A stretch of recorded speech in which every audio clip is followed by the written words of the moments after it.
And so with this Rubik's Cube, you may look at it one way, but if you just like, well, I wish I could figure this out.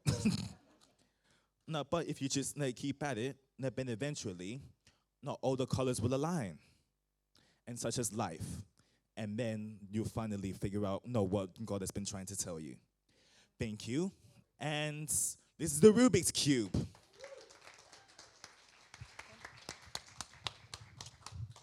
Rightio. Right. So now we've got another object. You want to do packet of crisps? You. Packet of crisps. Of course you can. Hello, everybody. I've got the packet of crisps. What is everybody's favourite flavour of crisp? Oh. You do like onion rings? So does Mum. Mum likes onion rings. Right. My favourite is Monster Munch, the pickled onion version, the purple ones. Does anyone know what sound the packet of crisps make when you stomp it on the floor? Yeah, that's not the sound that I'm looking for, though. Bang. Bang. Yeah, that was great. We're going to try it, and let's see if it creates a bang. It might not. Stan, do you want to come stomp on the packet of crisps? Make a bang sound as well. Yay! Well done. So, some people believe that we were created by the Big Bang. However, as Christians, we believe that we were formed by God. In Jeremiah 8:16, it says that God is the potter and we are the clay. God didn't just create us, he formed us in detail. We all have different DNA, we all have different fingerprints, the snowflakes are all unique. So God didn't just accidentally create you, he created you with a purpose and a plan. And he designed you so integrately, whatever that word is, so you can prosper, and his plans always prosper.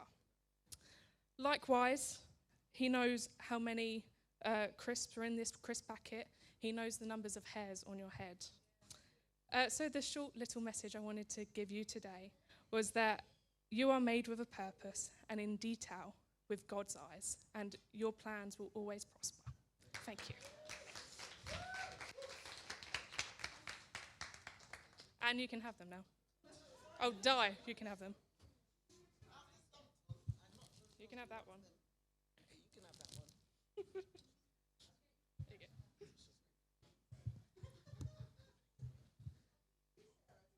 Your 2 legs. Okay, yeah, right. So now, we're going to choose a different object. Shoe. Shoe. You a shoe. There you are. Hi guys. So I think with a shoe, when you think about like a shoe, you think of like walking, right? And when I think of walking, I think of a specific verse in Leviticus, and it just explains when Moses led the Israelites out of Egypt. And I think what we can learn from that verse is life is like playing stuck in the mud. Did you play stuck in the mud when you was in primary school? When you run around life just being yourself, but then eventually you will get tagged and you're stuck. You can't move anywhere until eventually somebody will tap you on the shoulder and you'll be free again. That's like life. When you have a problem or like a difficult situation, you're just stuck. You can't move anywhere. But then eventually when you call on God and God helps you, it's like being freed again and you can move again. So I think we need to stop running away from God and try to run towards Him. And yeah.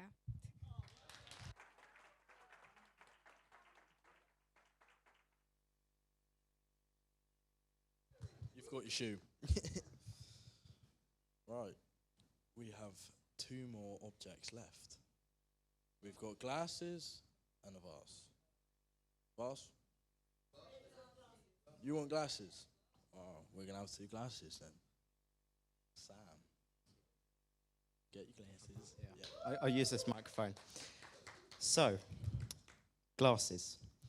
Who here has glasses? Can you see without them? No.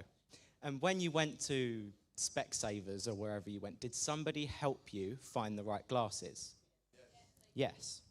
So I've recently heard a preacher say, leadership is like a window. And so people see through you to Christ. And in 1 Corinthians 11:1, it says, follow my example as I follow the example of Christ. So we need to position our lives so that we can be the glasses that people can see Christ through us.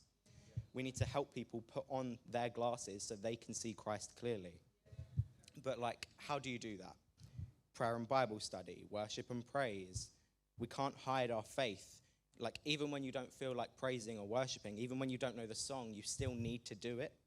And people need the glasses to see the world properly. They need to see Christ properly. We're the glasses and we need to help them see.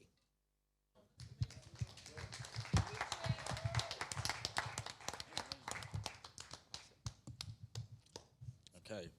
Right, well, now we're on to our last object. So unfortunately, you don't get a choice this time. No. You want vase? It's the only option anyway, so. It's you, the vase. Round of applause.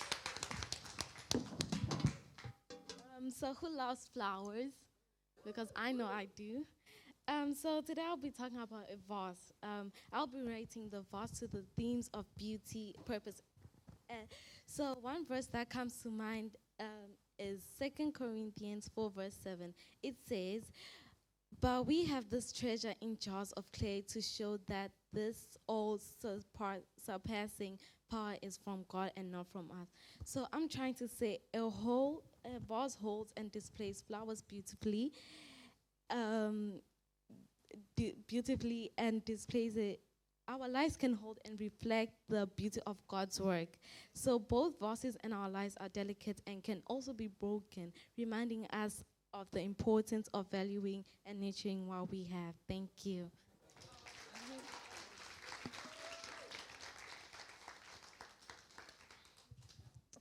Oh, weren't they great, guys? Give a round of applause. So we are going to do the prayer requests. So if you do have any prayer requests, just quickly fill them in now and we will take them.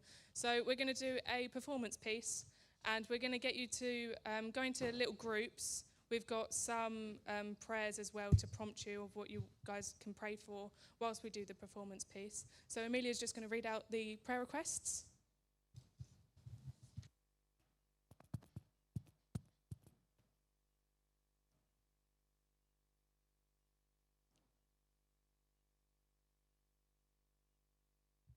So one of the things we can pray about is Dawn for her pre-op this Wednesday. We thank God that He's brought her this far, and that she'll get the operation sorted.